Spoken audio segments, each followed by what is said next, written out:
Bait Allah itulah yang digambarkan di dalam bacaan pertama, bolehlah kita imani di dalam hidup kita sekarang, yaitu di dalam hati kita. Bait Allah bukan hanya semata-mata gedung bangunan gereja, tempat bait suci di mana Tuhan bertahta, tetapi lebih-lebih bait Allah itu juga ada di dalam hati kita. Apakah dengan kerinduan kita untuk hadir di hadapan Tuhan, kerinduan kita untuk berjumpa dengan Tuhan setiap hari, itu yang kita isi di dalam bait kita, di dalam diri kita? Ataukah kerinduan-kerinduan kita yang lain? Kerinduan berbuat jahat, kerinduan balas dendam, kerinduan iri hati, kerinduan yang lain-lain. Tetapi satu yang kita mau diingatkan pada kesempatan Ekaristi pagi ini adalah, kita sungguh-sungguh dengan bait suci di dalam hati kita rindu untuk dijamah oleh Tuhan, untuk kita juga datang kepada Tuhan. Selalu rindu hadir di hadapan Tuhan. Dan itulah yang menjadi perutusan di dalam kehidupan kita, tidak pernah lepas dari yang namanya Tuhan Yesus. Dan kita yakin Tuhan Yesus senantiasa memberikan kita kekuatan dan anugerah berkat-Nya kepada kita. Tuhan, dengarkanlah doa kami, pandang niat kami. Kami rela menanti saatnya masuk ke rumah-Mu. Dikaulah bentengku, Allah perisaiku. Kami percaya selalu. Dalam nama Bapa dan Putra dan Roh Kudus. Amin. Rahmat Tuhan kita Yesus Kristus, cinta kasih Allah dan persekutuan Roh Kudus bersamamu. Dan bersama rohmu. Para ibu dan bapak, saudari-saudaraku, teman-teman muda, serta anak-anakku yang terkasih, selamat pagi semuanya. Pagi Romo. Pada kesempatan Ekaristi pagi ini, hari Senin Pekan Biasa yang kelima, kita bersama-sama datang di hadirat Tuhan. Dan pada kesempatan Ekaristi pagi ini, sementara waktu untuk misa harian dipusatkan di Gereja Santo Andreas Kim Taigon. Untuk Sabtu dan Minggu tetap nanti di kedua gereja. Maka Bapak Ibu Saudara-saudari yang terkasih, kita bersama-sama berkumpul, baik yang hadir di gereja ini maupun yang mengikuti Ekaristi secara live streaming. Kita datang kepada Tuhan, sungguh-sungguh ingin membawa rasa syukur kita atas rahmat dan berkat-Nya, dan kita mohon penyertaan Tuhan di dalam kehidupan kita selama sepekan ke depan. Kita juga bawa segala macam wujud-wujud pribadi kita, wujud keluarga kita, dan komunitas kita. Kita juga ingat dan berdoa untuk saudari-saudara kita yang sedang sakit, dan juga mereka yang masih terpapar COVID-19. Semoga Tuhan melimpahkan anugerah rahmat kekuatan, dan juga rahmat kesembuhan bagi mereka yang sedang sakit. Mari kita hening sejenak, datang kepada Tuhan seraya kita juga memohon ampun atas segala dosa dan kelemahan kita, agar kita sungguh-sungguh dilayakkan untuk merayakan misteri suci ini. Ibu dan Bapak, saudari-saudaraku yang terkasih, beberapa minggu terakhir ini, saya mendapat telepon dari beberapa umat, entah paroki ini ataupun dari paroki lain, bukan untuk yang lain-lain, tetapi mereka meminta untuk doa atau sakramen pengurapan orang sakit. Lalu ketika saya memberi sakramen, karena ini lonjakan COVID semakin naik, saya melayaninya secara online, melalui video call WhatsApp. Macam-macam penyakitnya dan macam-macam kondisinya. Tetapi yang pasti, ketika saya tanya keluarganya dan ketika saya tanya kepada yang sakit, kalau masih bisa berbicara atau berkomunikasi, apa kerinduan terdalam Bapak atau Ibu yang sedang sakit? Jawabannya sangat sederhana dan sangat singkat. Saya pengen sembuh. Bagi kita semua, manusia, ketika kita mengalami sakit, kerinduan terbesar kita adalah pengen sembuh. Mau dari sakit yang paling sederhana, sekarang kalau batuk atau pilek bukan sederhana lagi ya, kita sudah berprasangka yang macam-macam. Sampai sakit yang paling kronis, pasti harapan dan kerinduannya adalah mau sembuh. Ketika beberapa waktu ini saya juga telepon beberapa teman saya mengunjungi secara virtual mereka yang terpapar COVID-19. Meskipun entah yang OTG, entah yang ada sumeng-sumeng flu atau batuk, tetapi badannya lemas, kerinduan terdalam mereka adalah pengen sembuh. Gak ada yang lain-lain, pengen sembuh. pengen sehat, pengen kembali, bisa berkegiatan normal seperti sedia kala, minimal seperti kita yang hadir di dalam perayaan Ekaristi pada pagi hari ini. Ibu bapak, saudara-saudari yang terkasih, itulah kerinduan orang-orang yang sedang sakit. Pertanyaannya adalah bagaimana dengan kita? Kita yang dalam keadaan sehat, kita yang dalam keadaan biasa-biasa saja, terus pasti secara kesehatan, secara fisik selalu mengusahakan yang terbaik dengan protokol kesehatan, dengan minum vitamin dan seterusnya. Di dalam bacaan Injil yang kita dengarkan, bagaimana orang-orang sakit ini sungguh-sungguh membutuhkan dan merindukan yang namanya kesembuhan. Pasti secara manusia, kita yang ada di zaman sekarang kalau sakit pasti ke dokter. Minimal kalau sudah tahu obatnya kita beli sendiri di apotek dengan obat-obatan.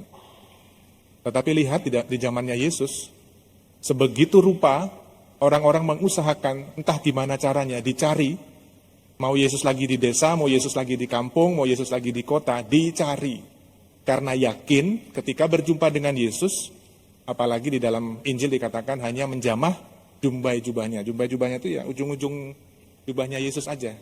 Tetapi dengan keyakinan iman yang penuh, mereka meyakini mereka bisa sembuh. Bapak, Ibu, Saudara-saudari yang terkasih, ketika saya merenungkan ini dan mencoba merefleksikan di dalam hati saya, apakah ketika kita dalam keadaan biasa-biasa saja, puji Tuhan dalam keadaan sehat, apakah kita juga merindukan untuk hadir senantiasa di hadapan Tuhan? Ataukah pas giliran kita sakit, kita baru merindukan yang namanya kesembuhan melalui rahmat Tuhan?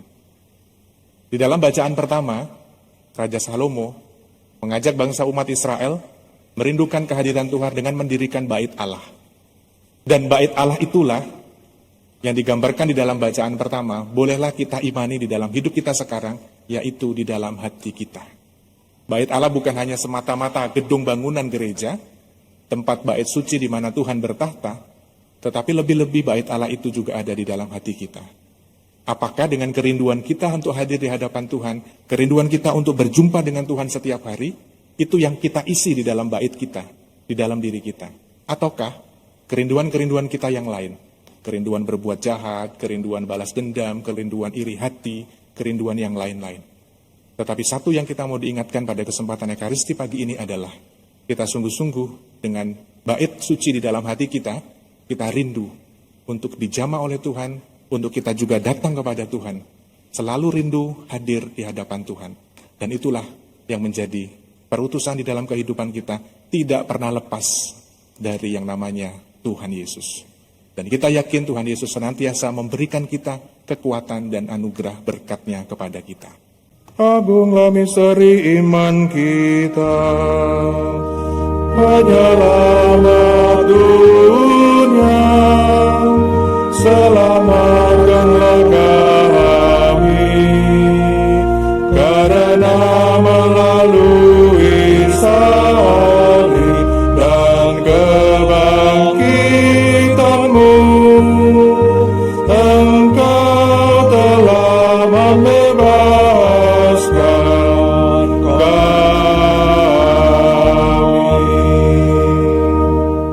Ibu bapak, saudara-saudari yang terkasih, ada 1-2 pengumuman yang ingin saya sampaikan. Yang pertama terkait dengan Ekaristi, kita mulai sedikit ada pembaharuan dari sejak kemarin. Lalu juga moga-moga penyesuaian ini, lalu tempat duduk dan lain sebagainya dengan kartu merah. Saya tahu tidak mudah untuk perubahan-perubahan lagi.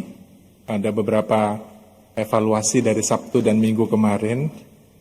Tetapi saya mohon di dalam masa perubahan-perubahan ini, mari kita bekerja sama juga dengan para tatib yang sudah sedemikian rupa bekerja, melayani, memberikan yang terbaik, meskipun saya tahu juga mungkin sedikit merepotkan dan juga membuat Anda tidak nyaman.